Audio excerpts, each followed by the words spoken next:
ನಮಸ್ಕಾರ ಸ್ನೇಹಿತರೆ. ಹರೀಶ್ ಸರ್ ನಾ ಒಂದು ಮಾರ್ಗದರ್ಶನ ಮುಖಾಂತರ ಬೆಳೆದಂಥ ಶುಂಠಿ ಬೆಳೆ ಏನೇನು ನಾವು ಚೇಂಜಸ್ ಮಾಡ್ಕೊಂಡ್ವಿ ಏನೇನು ಅನ್ನೋದನ್ನು ಇಲ್ಲಿ ಮುಂದೆ ವಿವರಿಸ್ತಾ ಹೋಗ್ತೀನಿ. ಅದಕ್ಕಿಂತ ಮುಂಚೆ ನಮ್ಮದೊಂದು ಬೆಳೆ ಹೇಗಿದೆ, ಈಗ ಸರಿಸುಮಾರು 160 ದಿನ ಆಯಿತು ಹಾಕಿ. ಕೊಳೆ ರೋಗ ಇಲ್ಲ ಅಂತ ಹೇಳಿಲ್ಲ, ಇದೆ. ಅಂದರೆ ಹೇಗೆ ಅಂದರೆ ಒಂದು 2% ನೆಲದಲ್ಲಿ, 1%ಇಂದ 2%ಅಲ್ಲಿ ಅದು ಕೂಡ ಬಂದಿದ್ದು ನಿಂತಿದೆ. ಈಗ ಅದು ಕೆಂಪು ಕೊಳೆ ಅಂತಲೇ ಹೇಳೋಕ್ಕಲ್ಲ, ಫರ್ಟಿಲೈಸರ್ ಇಂಜುರಿ ಆಗಿರ್ಬೋದು. ಹೀಗಿದೆ. ಸೊ ಅವ್ರ ಮಾಹಿತಿ ಏನೇನು ಎಂತು ಅಂತ ಹೇಳಿ ನಾ ಈ ಮುಂದೆ ವಿವರಿಸ್ತಾ ಹೋಗ್ತೀನಿ ನೋಡಿ ಇನ್ನೊಂದು ವಿಡಿಯೋದಲ್ಲಿ. ಹಲೋ, ಹಾಯ್, ನಮಸ್ಕಾರ ಸರ್. ನಮ್ಮ ಹೆಸರು ಕುಮಾರಸ್ವಾಮಿ ಅಂತ ಹೇಳಿ. ಶಿವಮೊಗ್ಗ ಜಿಲ್ಲೆ ಸೊರಬ ತಾಲೂಕು ಆನವಟ್ಟಿ ಅಲ್ಲಿ ಒಂದು ಚಿಕ್ಕ ಹಳ್ಳಿ. ನಾವು 13 ವರ್ಷ ಆಯಿತು ಶುಂಠಿ ಬೆಳೆ ಕುಂತು. 13 ವರ್ಷಕ್ಕೂ ಈ ವರ್ಷಕ್ಕೂ ತುಂಬ ವ್ಯತ್ಯಾಸ ಇದೆ. ಅದೇನು ವ್ಯತ್ಯಾಸ ಅಂತ ಹೇಳಿ ಹೇಳ್ತೀನಿ. ನಾವು 13 ವರ್ಷದಲ್ಲಿ ಬೆಳೀತಾ ಇದ್ದ ನಮಗೆ 4 ಸಮಸ್ಯೆ ಭಾಳ ಕಾಡ್ತಾಯಿದ್ವು. ಆ 4 ಸಮಸ್ಯೆಗೂ ಕೂಡ ಆ 4 ಸಮಸ್ಯೆಗಳು ಯಾವ್ಯಾವು ಅಂದರೆ, ಒಂದು, ಮಣ್ಣು ಹಾಕಿಸಿದ ತಕ್ಷಣ ನಮಗೆ ಕೊಳೆ ರೋಗ ಅಟ್ಯಾಕ್ ಆಗ್ತಿತ್ತು. 2ನೇದು, ಗೊಬ್ಬರ ಹಾಕಿದಾಗ ಕೊಳೆ ರೋಗ ಬರೋದು. 3ನೇದು, ನಾವು ಎಷ್ಟೇ ಗೊಬ್ಬರ ಹಾಕಿ ಎಷ್ಟೇ ಔಷಧಿ ಹೊಡೆದು ಏನೇ ಮಾಡಿದರೂ ಕೂಡ ಗೆಡ್ಡೆ ದಪ್ಪ ಬರ್ತಾ ಇರಲಿಲ್ಲ. ಇಳುವರಿ 160ರಿಂದ 170 ಕ್ವಿಂಟಲ್, ಸರಿಸುಮಾರು 16ರಿಂದ 17 ಟನ್ ಮಟ್ಟ ತೆಗೆದಿದ್ದೇವೆ. ಅದು ಕೂಡ ತುಂಬ ಖರ್ಚು, ತುಂಬ ಕಷ್ಟಪಟ್ಟು ಅಷ್ಟಷ್ಟು ತೆಗಿತಾ ಇದ್ವಿ. ಆಮೇಲೆ ಈ ಕೆಂಪು ಕೊಳೆ ಬಂದರೆ ತಕ್ಷಣ ನಿಲ್ತಿರಲಿಲ್ಲ, ತುಂಬ ಕಷ್ಟಪಡಬೇಕಾಯಿತು. ಹೀಗೆ ಹರೀಶ್ ಸರ್ ಗ್ರೂಪಲ್ಲಿ ಮತ್ತು ಅವ್ರನ್ನ ಒಂದು ಸಲ ಭೇಟಿ ಮಾಡಿದ್ವಿ. ಅವ್ರ ಪ್ಲಾಟಿಗೂ ಕೂಡ ಬಂದರು, ಅವ್ರ ಬುಕ್ ತರಿಸ್ಕೊಂಡ್ವಿ. ಈ 4 ಸಮಸ್ಯೆಗಳಿಗೆ ಅವರು ಸಿಂಪಲ್ಲಾಗಿ ಒಂದೊಂದೇ ಮಾಹಿತಿ ಕೊಡ್ತಾ ಹೋದರು. ಆ ಮಾಹಿತಿಯಿಂದ ತುಂಬ ಅಂದರೆ ತುಂಬಾ ಅನುಕೂಲ ಆಯಿತು. ಆದರೆ ಅವ್ರು ಕೊಟ್ಟಿರೋ ಉತ್ತರ ತುಂಬ ಸಿಂಪಲ್ಲು, ಬಟ್ ಅದು ನಮಗೆ ಒಂಥರ ಬೆಟ್ಟದ ಟೈಪು, ಅಷ್ಟು ಎತ್ತರ ಕಾಣ್ತಾ ಇವೆ ಆ ಸಿಂಪಲ್ ಉತ್ತರಗಳು. ಅವು ಯಾವ್ಯಾವು ಅಂದರೆ, ಮಣ್ಣು ಹಾಕ್ಸ್ಬೇಕಾದ್ರೆ ನಾನು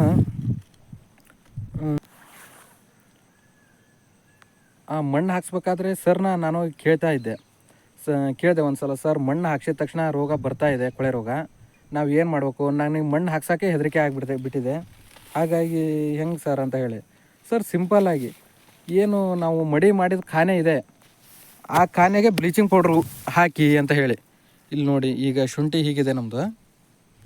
ಈ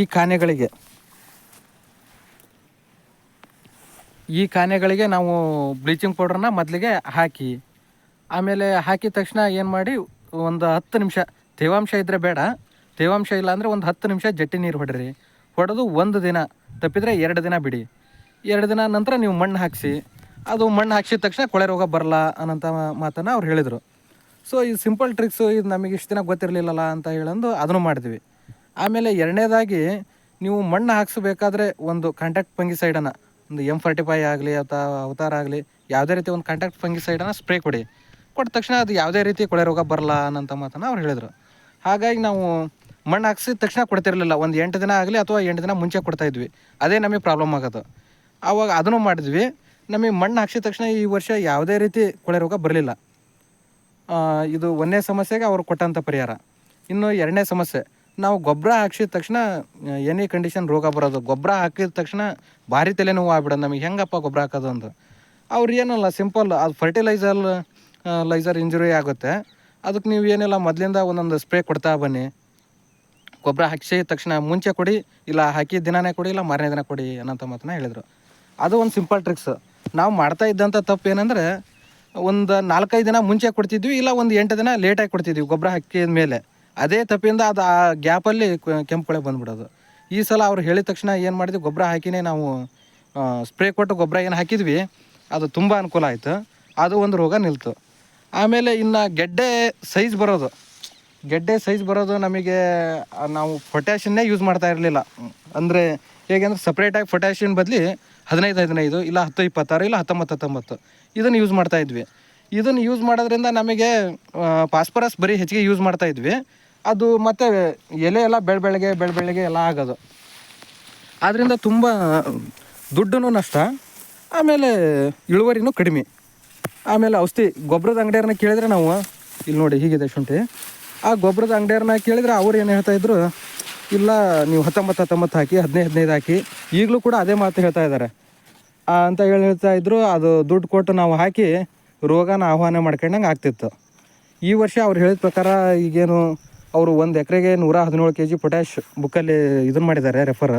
117 kg ಪೊಟ್ಯಾಶು ಮತ್ತು ಸಾರಜನಕ 70 kg, ಸರಿಸುಮಾರು 30 ರಿಂದ 40 kg ಒಳಗಡೆ ಫಾಸ್ಫರಸ್. ಅದನ್ನು ಏನು ಮಾಡಿದ್ದಾರೆ, ಆ ರೀತಿ ನಾವು ಈಗ 5 ತಿಂಗಳಾಯಿತು, 5 ತಿಂಗಳಿಗೆ ಲಾಸ್ಟ್ನೇ ಗೊಬ್ಬರ ಅಂತ ಹೇಳಿದ್ದಾರೆ. ಈಗ 5 ತಿಂಗಳ ಒಳಗೆ ನಾವು ಆ ಗೊಬ್ಬರನೆಲ್ಲ ಕೊಟ್ಟು ಮುಗಿಸಿದ್ದೇವೆ. ಸೊ ಇನ್ನೊಂದು ಗೊಬ್ಬರ ಆಗ್ಬೋದೇನೋ ಅಂತ ಹೇಳಿ ಅನ್ನಿಸ್ತಾ ಇದೆ. ಆ ಟೈಪ್ ಕೊಟ್ವಿ. ಈಗ ಗಡ್ಡೆ ಇಷ್ಟು ದಿನ ಏನು ಸೈಜ್ ಬರ್ತಾಯಿತ್ತು ಆ ಸೈಜ್ಗಿಂತ ಈ ಮೇಲ್ನೋಟಕ್ಕೆ ನಮ್ಮ ತುಂಬ ಈ ವರ್ಷ ಸೈಜ್ ಇದೆ. ಹಾಗೆ 13 ವರ್ಷದಲ್ಲಿ ಏನು ಇಳುವರಿ ಬರ್ತಾಯಿತ್ತು ಅದಕ್ಕಿಂತ ಸರಿಸುಮಾರು 30 ರಿಂದ 40% ಇಳುವರಿ ಈ ವರ್ಷ ಹೆಚ್ಚಿಗೆ ತೆಗಿಬೋದು ಅನ್ನೋಂಥದ್ದು ಮೇಲ್ನೋಟಕ್ಕೆ ಕಾಣ್ತಾ ಇದೆ. ಈಗ ಒಂದು ಗೆಡ್ಡೆನ ಈಗ ಸುಮಾರು ಹೀಗಿದೆ. ಇವತ್ತಿಗೆ ಒಂದು ಗೆಡ್ಡೆ ನಾವು ಆ್ಯಾವ್ರೇಜ್, ಯಾವುದೋ ಒಂದು ದೊಡ್ಡ ಗೆಡ್ಡೆನ ನಾನು ತೋರಿಸಲ್ಲ, ಒಂದು ಆ್ಯಾವ್ರೇಜಾಗಿ ಇಲ್ಲಿ ನೋಡಿ ಈಗ ಹೀಗಿದೆ. ಇಷ್ಟಿದೆ ನಮ್ದು. ಈಗ ಬೆಳೆ ಎಷ್ಟಿದೆ ಅಂದರೆ ಇಷ್ಟು ಹತ್ರ ಬೆಳೆ ಬಂದಿದೆ. ಹೀಗಿದೆ ನೋಡಿ. ಸೊ ನಾನು ಹರೀಶ್ ಸರ್ಗೆ ತುಂಬ ಟ್ಯಾಂಕ್ಸ್ ಹೇಳೋಕ್ಕೆ ಇಷ್ಟಪಡ್ತೀನಿ.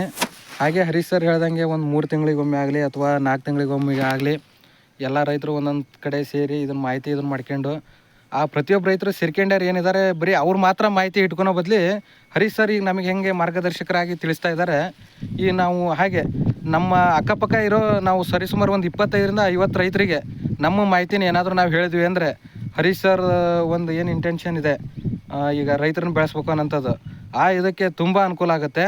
ಈ ನಮ್ಮಿಂದ 50 ಜನ ಕೇಳಿದ್ರೆ ಅವ್ರು ಪ್ರತಿಯೊಬ್ಬರು ಒಬ್ಬೊಬ್ಬರು ಒಂದು 50 ಜನ ಕೇಳಿದ್ರೆ ಎಲ್ಲ ರೈತರಿಗೂ ಕೂಡ ದೊಡ್ಡ ಅನುಕೂಲ ಆಗುತ್ತೆ. ಇದರಿಂದ ದಯವಿಟ್ಟು ಹರೀಶ್ ಸರ್ ಇಂಟೆನ್ಷನ್ ಪ್ರಕಾರ ನಾವು ಎಲ್ಲರಿಗೂ ಆ ಮಾಹಿತಿನೂ ಹಂಚೋಣ, ಗೊತ್ತಿಲ್ದರಿ ತಿಳಿಸೋಣ. ಹಾಗೆ ಒಂದೊಂದು ಎಲ್ಲರ ಜನ ಸೇರಿ ಒಂದೊಂದು ಕಾರ್ಯಾಗಾರ ಮಾಡೋಣ ಈ ಗ್ರೂಪಲ್ಲಿ ಏನಿದ್ದೀವಿ. ದಯವಿಟ್ಟು ಇದನ್ನು ಮುಂದುವರ್ಸೋಣ. Okay, thank you. ಸೊ ಸ್ನೇಹಿತರೆ ನಮಸ್ಕಾರ. ನಾವು ಶುಂಠಿ ಬೆಳೀತಾ ಇತ್ತು 13 ವರ್ಷ ಆಯಿತು. 13 ವರ್ಷದ ಅನುಭವ ಇದೆ. ಆದರೆ ಕೆಲವೊಂದು ಸಲ ನಮಗೆ ವಿಜ್ಞಾನದ ಕೊರತೆ ಸ್ವಲ್ಪ ಕಡಿಮೆ ಇದ್ದರೂ ಕೂಡ ಏನು ತಪ್ಪಾಗುತ್ತೆ ಅಥವಾ ಏನಾಗುತ್ತೆ ಅನ್ನೋದಕ್ಕೆ ಈ ವರ್ಷ ಒಂದು ಉದಾಹರಣೆ. ಕೆಲವೊಂದಿಷ್ಟು ನಮ್ಮ ತಪ್ಪು ಆಗಲಿ ಅಥವಾ ಖರ್ಚು ವೆಚ್ಚ ಎಷ್ಟು ಖರ್ಚು ಬರ್ತಿತ್ತು ಅನ್ನೋದನ್ನು ಒಂದು ಸ್ವಲ್ಪ ಮಾಹಿತಿ ಹೇಳ್ತೀನಿ. ನಾವು ಒಂದು ಎಕರೆಗೆ 3 ರಿಂದ 4 ಲಕ್ಷ ರೂಪಾಯಿ ಮಟ್ಟ ಖರ್ಚು ಮಾಡ್ತೀವಿ ಅಥವಾ 5 ಲಕ್ಷ ಖರ್ಚಾಗುತ್ತೆ ಅಂತ ಹೇಳಿ ಕೆಲವೊಬ್ಬರು ಗ್ರೂಪಲ್ಲಿ ಮೆಸೇಜ್ ಹಾಕ್ತಾಯಿದ್ದಾರೆ. ಈ ನಮ್ಮದು ಖರ್ಚು ಎಷ್ಟಿದೆ, ಹಾಗೆ ನಮ್ಮ ಶುಂಠಿ ಬೆಳೆ ಹೇಗಿದೆ, ಹೀಗಿದೆ. ಹಾಗೆ ನಾವು 13 ವರ್ಷ ನಾವು ಎಷ್ಟೆಷ್ಟು ಖರ್ಚು ಮಾಡ್ತಾಯಿದ್ವಿ ಅನ್ನೋದೊಂದು ಮಾಹಿತಿ ಹೇಳ್ತಾ ಹೋಗ್ತೀನಿ. ಮೊದಲೇ ಈಗ 13 ವರ್ಷದ ಹಿಂದೆ ತುಂಬ ಕಡಿಮೆ ಖರ್ಚು ಬರ್ತಾಯಿತ್ತು. ಈಗ 1 ವರ್ಷ 2 ವರ್ಷದಿಂದ ಈ ಕಡೆ ತುಂಬ ಲೇಬರ್ ಖರ್ಚು ಹೆಚ್ಚಾಗಿದೆ. ಆಮೇಲೆ ಔಷಧಿ ಗೊಬ್ಬರ, ಇನ್ಸೆಕ್ಟಿಸೈಡ್ಸು, ಪೆಸ್ಟಿಸೈಡ್ಸ್ ಎಲ್ಲ ರೇಟ್ಗಳು ಹೆಚ್ಚಿಗೆ ಆಗಿವೆ. ಈಗ ಒಂದು ಎಕರೆಗೆ ಎಷ್ಟು ಖರ್ಚು ಬರ್ಬೋದು? ಸೊ ನಮ್ಮದು 66 ಗುಂಟೆ ನಾವು ಶುಂಠಿನ ಹಾಕಿದ್ದೀವಿ. 66 ಗುಂಟೆಗೆ ಅದು 5,60,000 ರೂಪಾಯಿ ಟೋಟಲ್ ಖರ್ಚು ಬಂದಿದೆ. ನಾವೀಗೇನು ಶುಂಠಿ ಬೆಳೆ ಮಾಡಿದ್ದೇವೆ ಈ 66 ಗುಂಟೆ ಪ್ಲಾಟು, ಇದು ನಾವು ಪ್ರಸ್ತುತ ಇರೋ ಗ್ರಾಮದಿಂದ ಸುಮಾರು ಒಂದು 15 ಕಿಲೋಮೀಟ್ರ್ ದೂರ ಇದೆ. ಈ 15 ಕಿಲೋಮೀಟ್ರ್ ದೂರಕ್ಕೆ ನಾವು ಏನು ಓಡಾಡ್ತಾ ಬರ್ತಾ ಇರ್ತೀವಿ, ಪ್ಲಸ್ ಪೆಟ್ರೋಲು ಇಟ್ರೋಲು ಎಲ್ಲ ಸೇರಿ ಸಹಿತ ನಾವು ಇದನ್ನು ಖರ್ಚು ಬರೆದಿಟ್ಟಿದ್ದೀವಿ 5,60,000. ಇದು ಸ್ವಂತ ಜಮೀನು ನಮ್ಮದಲ್ಲ. ಆಮೇಲೆ ಬೀಜ ಮಾತ್ರ ನಮ್ಮದಿತ್ತು. ಬೀಜದ್ದು ದುಡ್ಡು ಹಿಡಿದು ಅಷ್ಟಾಗಿದೆ.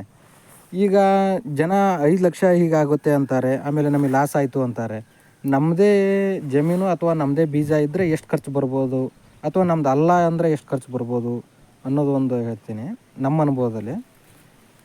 ಈಗ ನಮ್ಮದು ಏನಾದರೂ ನೆಲ ಇದ್ದರೆ 1 ಎಕರೆಗೆ ನಮ್ಮಲ್ಲಿ 60,000ದಿಂದ 1 ಲಕ್ಷ ರೂಪಾಯಿ ಮಟ್ಟ 1 ಎಕರೆ ಲೀಸಿಗೆ ಹಾಕ್ಕೊಳ್ತಾ ಇದ್ದಾರೆ. ಅದು ಏನಾದರೂ ನಮ್ಮ ಸ್ವಂತ ಜಮೀನಿದ್ದರೆ ಆ ಅಮೌಂಟು ಈಗ ಉಳಿಯುತ್ತೆ. ನಮ್ಮದು 1 ಎಕರೆ ಟೋಟಲ್ 66 ಗುಂಟೆ 1 ಲಕ್ಷ ರೂಪಾಯಿ ನಾವು ಕೊಟ್ಟಿದ್ದೇವೆ ಇದನ್ನು. ಸೊ 66 ಗುಂಟೆಗೂ ಸೇರಿ ಅಂದರೆ ಗುತ್ತಿಗೆ ಆಗಿದೆ. ಆ 1 ಲಕ್ಷ ರೂಪಾಯಿ ನಮಗೆ ಕಡಿಮೆ ಆಯಿತು. 5 ಲಕ್ಷದ ಏನು 60 ರಿಂದ 70 ಸಾವಿರ ಆಗಿದೆ, ಅದರಲ್ಲಿ 1 ಲಕ್ಷ ನೆಲದ ಕಡಿಮೆ ಆಯಿತು. ಪ್ಲಸ್ ಬೀಜ ನಾವು ಏನು ಮಾಡಿದ್ವಿ, ಇದಕ್ಕೆ 2 ಲಕ್ಷ ರೂಪಾಯಿ ಬೀಜ ಹೋಗಿದೆ. ಅವತ್ತಿನ ನಾವು ಕಿತ್ತಿರೋ ಟೈಮಲ್ಲಿ ಇರುವಂಥ ಬೀಜದ ರೇಟು ಮತ್ತು ಹಾಕಿರೋ ಬೀಜ ಅಂದರೆ ನಾವು ಒಂದು ಎಕರೆಗೆ 12 ಕ್ವಿಂಟಲ್ ಇಂದ 13 ಕ್ವಿಂಟಲ್ ಮಟ್ಟ ಹಾಕ್ತೀವಿ. ಅಲ್ಲಿಗೆ ಇದು ಒಂದು 20 ಕ್ವಿಂಟಲ್ ಮೇಲೆ ಹೋಗಿದೆ, 20 ಕ್ವಿಂಟಲ್ ಅಂತೂ ಆಗಿದೆ. ಅಲ್ಲಿ 2 ಲಕ್ಷ ರೂಪಾಯಿ ಬೀಜ ರೇಟ್ ಹಿಡಿದಿದ್ವಿ. ಸೊ ನಮಗೆ ನೆಟ್ ಅಮೌಂಟ್ 3 ಲಕ್ಷ ರೂಪಾಯಿ ಉಳಿತಾಯ ಆಯಿತು ಅಲ್ಲೇ. ಈಗ 2 ಲಕ್ಷ ರೂಪಾಯಿ ಶುಂಠಿ ಬೀಜದ್ದು ಪ್ಲಸ್ 1 ಲಕ್ಷ ರೂಪಾಯಿ ನೆಲದ್ದು. ಅಲ್ಲಿ ನಮ್ಮದು 5,70,000ದಲ್ಲಿ 3 ಲಕ್ಷ ರೂಪಾಯಿ ಉಳಿದ್ರೆ 2,70,000 ಆಯಿತು. ಸೊ ಆಮೇಲೆ ಜೆಟ್ ಪೈಪನ್ನು ಈ ವರ್ಷ ಹೊಸ್ದಾಗಿ ಖರೀದಿ ಮಾಡಿದ್ವಿ. ಎಲ್ಲ ಫಿನೋಲೆಕ್ಸ್ ಮಾಡಿರೋದ್ರಿಂದ ನಮಗೊಂದು 45,000 ರೂಪಾಯಿ ಬಂದಿದೆ, ಅದು ಚೆನ್ನಾಗಿರೋದು. ಸೊ ಇದೊಂದು 5 ವರ್ಷ ಮಟ್ಟ ಜೀರೋ ಮೇಂಟೆನೆನ್ಸ್ ಖರ್ಚು. ಏನು ನಾವು ಬೇರೆ ಮಡಿ ಮಾಡಿದ್ವಿ ಅಂದರೆ ಕಾಲರ್ ಮಾತ್ರ ಹೋಗ್ಬೋದು. 5 ವರ್ಷ ಆರಾಮ್ ಬಾಳಿಕೆ ಬರುತ್ತೆ. ಇದನ್ನು 5 ವರ್ಷಕ್ಕೆ ನಾವು ಡಿವೈಡ್ ಮಾಡಿದರೆ ಈ ಟೋಟಲ್ ನಾವು ಈ 66 ಗುಂಟೆದಲ್ಲಿ ಇದು ಏನಾಗುತ್ತೆ, ಎಕರೆ ಈ ವರ್ಷ 10,000 ರೂಪಾಯಿ ಮಾತ್ರ ಇದ್ರದ್ದು ಆದಂಗೆ ಆಗುತ್ತೆ. ಅಲ್ಲಿ ಕೂಡ ನಮಗೆ ಒಂದು 35,000 ರೂಪಾಯಿ ಉಳೀತು. ಅಲ್ಲಿಗೆ ನಾವು ಈಗ 2,70,000 ಏನು ಉಳಿದಿತ್ತು, ಅದರಲ್ಲಿ 35,000 ತೆಗೆದ್ರೆ 2,40,000 ರೂಪಾಯಿನ ನಾವು ಶುಂಠಿಗೆ ಲೇಬರು ಪ್ಲಸ್ ನಾವು ಅಡ್ಡಾಡೋದು ಎಲ್ಲ ಔಷಧಿ, ಪೆಸ್ಟಿಸೈಡ್ಸ್, ಫಂಗಿಸೈಡ್ಸ್ ಎಲ್ಲ ಸೇರಿ ಇಷ್ಟು ಖರ್ಚು ಬಂದಂಗೆ ಆಗಿದೆ. ಕೆಲವೊಬ್ಬರು ಅನುಭವದ ಕೊರತೆ ಇರ್ಬೋದು ಅಥವಾ ಮಾಹಿತಿ ಕೊರತೆ ಇರ್ಬೋದು. ಈಗ ಅನುಭವದ ಕೊರತೆ ಇದ್ದರೂ ಕೂಡ ಖರ್ಚು ಜಾಸ್ತಿ ಹೋಗ್ತಾ ಇರುತ್ತೆ. ಆಮೇಲೆ ಮಾಹಿತಿ ಕೊರತೆ, ಈಗ ಈ ಆಗ್ರೋ ಸೆಂಟರ್ನಲ್ಲಿ ಏನಿದ್ದಾರೆ ಇವತ್ತಿಗೂ ಕೂಡ ನಮ್ಮಲ್ಲಿ ಗೊಬ್ಬರ ಈ ಬರೀ ಫಾಸ್ಫರಸ್ಸನ್ನೇ ಹೆಚ್ಚಿಗೆ ಕೊಡ್ತಾಯಿದ್ದಾರೆ ಅವರು. ಆ ಫಾಸ್ಫರಸ್ ಹೆಚ್ಚಿಗೆ ಕೊಡ್ತಾ ಇರೋದ್ರಿಂದ ಕೊಳೆ ರೋಗ ಜಾಸ್ತಿ ಆಗ್ತಾಯಿದೆ, ಖರ್ಚು ಹೆಚ್ಚಾಗ್ತಾಯಿದೆ, ಪ್ಲಸ್ ಕೊಳೆ ರೋಗ ಕಂಟ್ರೋಲಿಗೆ ಬರ್ತಾಯಿಲ್ಲ. ಅದು ಏನಾಗ್ತಾಯಿದೆ, ನಮಗೆ ಕೊಳೆ ರೋಗ ಕಂಟ್ರೋಲಿಗೆ ಬರ್ತಾ ಇಲ್ಲ ಅಂತ ಹೇಳಿ ಅದೊಂದು ತಲೆ ಕೆಟ್ಟು ಹೋಗುತ್ತೆ. ಪ್ಲಸ್ ಇನ್ನೂ ಖರ್ಚು ಹೆಚ್ಚಿಗೆ ಆಗ್ತಾ ಹೋಗುತ್ತೆ. ನಮ್ಮ ಪ್ರಕಾರ ಈಗೇನಿದೆ 1,50,000 ರೂಪಾಯಿ ಇಲ್ಲಿ ಮಠ ಒಂದು ಎಕರೆಗೆ ಬೀಜ ಮತ್ತು ನೆಲದ ಬಿಟ್ಟರೆ 1,50,000 ಲಕ್ಷ ಖರ್ಚಿಗೆ ಬರ್ಬೋದು. ಅಥವಾ ಶುಂಠಿ ಕೀಳೋದು, ನಮ್ಮಲ್ಲೆಲ್ಲ ಒಂದು 22,000-25,000 ರೂಪಾಯಿ ಒಂದು ಎಕರೆ ಕೀಳ್ತಾರೆ ಶುಂಠಿ ಕೀಳೋದನ್ನು. ಅಥವಾ ಶುಂಠಿ ಇಲ್ಲ ಅಂತ ಹೇಳಂದರೆ ಇನ್ನೂ ಕಡಿಮೆ ಆಗುತ್ತೆ. ಅತಿ ಶುಂಠಿ ಚೆನ್ನಾಗಿದ್ದರೆ ಒಂದು 5,000 ರೂಪಾಯಿ ವೇರಿಯೇಷನ್ ಆಗುತ್ತೆ. ಸೊ ಏನೇ ನಾವು ಶುಂಠಿ ಖರ್ಚು ಮಾಡಿ ಏನೇ ಮಾಡಿದರೂ ಕೂಡ ನಮ್ಮ ಪ್ರಕಾರ ಬೀಜ ಮತ್ತು ನೆಲ ನಮ್ಮದಿತ್ತು ಅಂದರೆ 1,70,000-80,000 ಒಳಗಡೆ ಬೆಳಿಬೋದು ಅಂತ ಒಂದು ನನ್ನ ಅನಿಸಿಕೆ ಮತ್ತು ನನ್ನ ಅಭಿಪ್ರಾಯ.